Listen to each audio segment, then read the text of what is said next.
Dorothy，其實你講得啱㗎。我最想都係我仔女可以發揮到自己嘅天賦。嗱呢句咧，成日都係父母最後同我講嘅説話。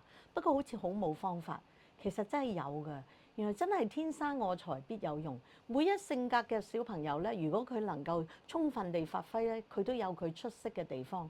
好簡單，我見過好多2號性格嘅小朋友咧，如果佢早早知道自己係咁中意幫人啊，對人咁敏感嘅話咧，佢喺呢方面發揮咧，佢喺商界裏邊佢係一個卓越嘅人際關係啦。但係喺其餘嘅工作範疇裏邊咧，佢都好得到人心。不過最緊要唔好玩死自己。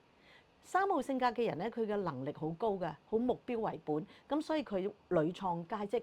不過有陣時就扯得自己好盡，甚至有陣時咧冇考慮周圍人嘅我哋叫 teamwork， 所以影響咗佢最後嘅成績。咁所以如果你明白個仔女自己有3號性格嘅人咧，就唔係淨係擁佢去做成績，提醒佢要建立人際關係。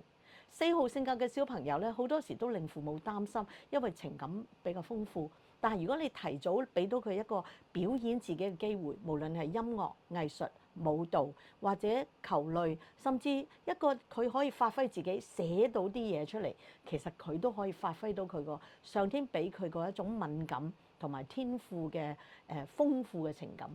5號性格嘅小朋友咧，通常都係比較中意自閉啲，收埋自己去學習嘅。咁但係如果咧佢得到父母嘅栽培咧，佢就會除咗內在嘅世界咧，佢都會識得去外在嘅世界去攞料，從而充實佢嘅能力。咁出到嚟咧就會係一個好卓越嘅有思想又識得做嘢嘅人。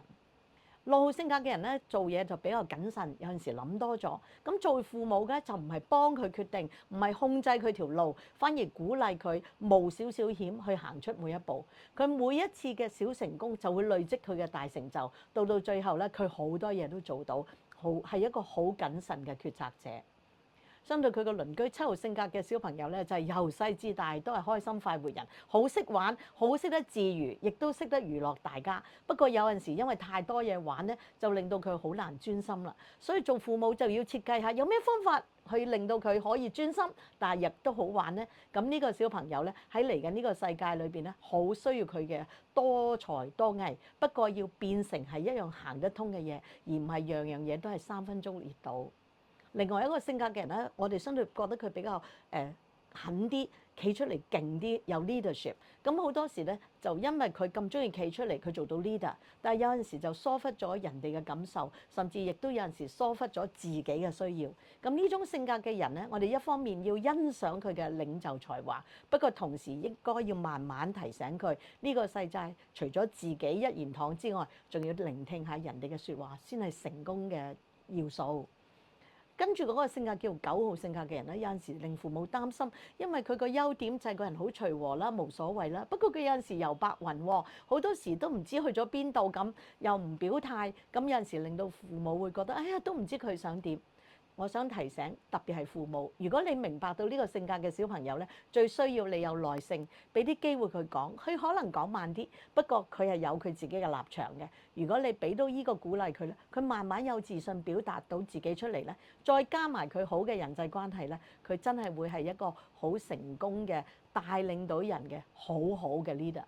咁最後咧，有一個性格嘅人咧，對自己好嚴苛嘅，叫1號仔，亦都對人要求好高喎。所以好多時咧，你可以話唔需要好擔心，因為佢自己識做功課，識打點自己，樣嘢都好好。不過有陣時咧，佢逼得自己太緊要，好多時令到自己咧好似好大壓力咁。我哋做父母咧就要幫佢點樣識得適當嘅時候減壓，有啲嘢咧唔需要自己做晒，可以相信人哋都做得到。